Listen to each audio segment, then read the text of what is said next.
Imagine looking at the world and seeing every single domestic institution and global event as part of one massive interconnected web of control. Wild, right? Well, welcome everyone. Today we are mapping out exactly that kind of expansive worldview. We're diving into the latest broadcast from the Dfacto YouTube channel, specifically their Week 24 update hosted by Willem, Engel, and Jeroen. As your host, my goal today is to give you a neutral, objective explainer of this source material. It's a seriously dense broadcast, covering everything from local Dutch politics all the way to global warfare. So we're going to break it all down and see exactly how they connect these seemingly unrelated dots. To make sense of all this, we've organized their arguments into four main pillars. We've got government transparency in COVID, geopolitics and global conflicts, domestic tensions and demographics, and finally, health, science, and media. Let's get right into it. Pillar 1. Government transparency and COVID. A massive part of their whole worldview is built on this really deep-seated skepticism toward domestic institutions, especially when it comes to the COVID-19 response.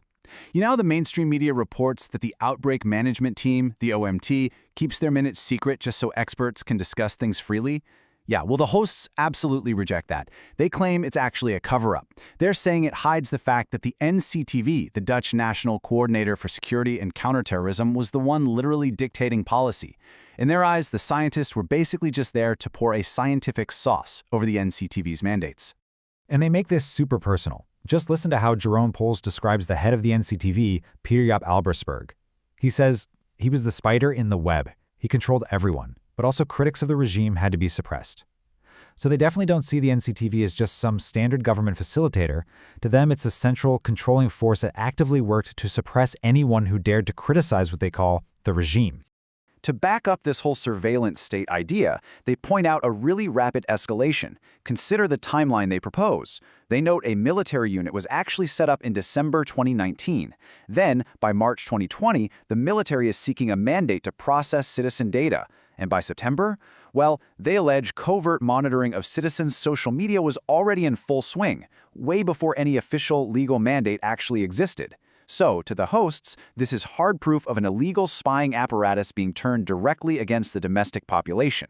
Okay, so having established this baseline of intense, almost absolute distrust toward their own government's official narratives, you really have to wonder, how does this scale up? What happens when these hosts turn their attention outward to global conflicts? That brings us to Pillar 2, geopolitics and global conflicts.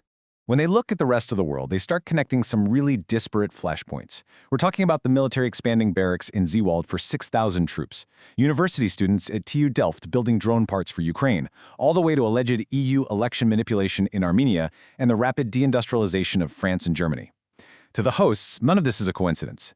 They see these events as connected pieces of a puzzle, showing that Europe is basically being hollowed out economically while being prepped for wider, unavoidable conflicts. And what's the ultimate point of all this geopolitical maneuvering? Willem Engel actually sums up their core belief perfectly with this quote: "The goal of the war is not winning. The goal of the war is endless war." They firmly believe that Western governments and elites have absolutely no interest in finding peace. Instead, the argument is that they're deliberately dragging these conflicts out to maintain endless war. Why? Because they claim it enriches the elite while completely destabilizing the working class. Moving on to Pillar 3, domestic tensions and demographics. So, how do these massive macro-level policies actually hit everyday life? Let's talk about inflation. Now, the mainstream media usually blames cabinet policies or supply chain hiccups for food inflation hitting 10%. But the hosts, they toss that explanation right out the window. They argue that supermarkets are basically operating as a deliberate cartel to artificially keep prices sky high. And behind it all, they claim the government, through crazy taxation and regulation, is the ultimate entity deliberately robbing everyday citizens blind. They pull together a whole mix of evidence to paint this picture of a failing domestic state. They point to political proposals, like the VVD youth wanting to scrap state pensions.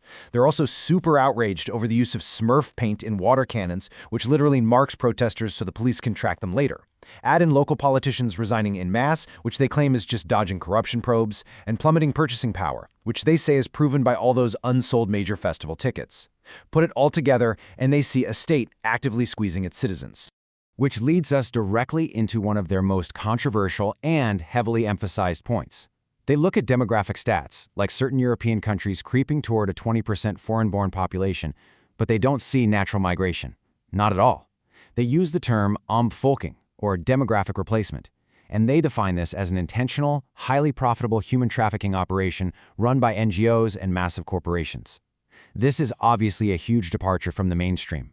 They're framing population shifts not as organic movement, but as a corporate enterprise deliberately designed to fundamentally alter European society. This deep-rooted skepticism even bleeds right into government technology. Even when you look at AI project outcomes that seem pretty split, like 49% working as expected, 45% ended, and 6% ending due to worse performance, the hosts are extremely cynical about it. They seriously question if these AI tools actually improve bureaucratic efficiency at all, or if they're really just brand new mechanisms for control that the government itself barely even understands. And that leads us to our final section, Pillar 4, Health, Science, and Media. So, when a big news site like new.nl decides to ban comments denying human-made climate change, most people just see a platform fighting misinformation, right? Well, the hosts see a totally different reality. They see a media landscape that's morphed into an ideological enforcer. They even go as far as equating users who report comments to citizen informants.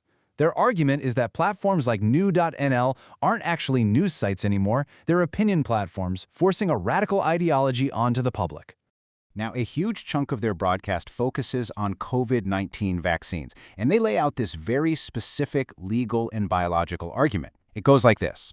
Because mRNA synthesis relies on E. coli bacteria, they argue that if you just apply the European Medicines Agency's own advanced therapy guidelines, you are forced to conclude that these vaccines are legally and biologically gene therapy medicinal products. And yes, they believe the government actively conspired to hide that exact classification from the public. Because of this, they completely reject any mainstream studies on excess mortality. When the papers report that data shows vaccines lowered excess mortality, the hosts literally claim the researchers are manipulating the data parameters. They say the statistical models are essentially pre-programmed to spit out a pro-vaccine result. In short, they're accusing the entire scientific establishment of committing massive data fraud just to prop up the official narrative. To back this up, they lean heavily on anecdotal evidence of sudden and unexpected medical emergencies. For example, they bring up the recent collapse of footballer Christian Eriksen, even though he already had a pacemaker, and they just attribute it straight to mRNA technology. They also list off a bunch of local news reports about people found deceased in cars, in the water, or in bushes, claiming that authorities are way too quick to brush these off as natural causes. They see it as a blatant cover-up for widespread vaccine injuries. And that brings us to the very core of this explainer. The worldview laid out by Willem Engel and Jeroen is, well, it's totalizing. So I want to leave you with his final thought to really chew on. If an ideology dictates that literally every single institution, from your local supermarket setting the price of bread to the domestic police force all the way up to global health organizations, is fundamentally corrupt and compromised, where exactly do we draw the line? At what point does healthy democratic skepticism cross over into an impenetrable alternative reality? Thank you so much for joining me on this deep dive into the source material. Stay curious, and as always, keep questioning.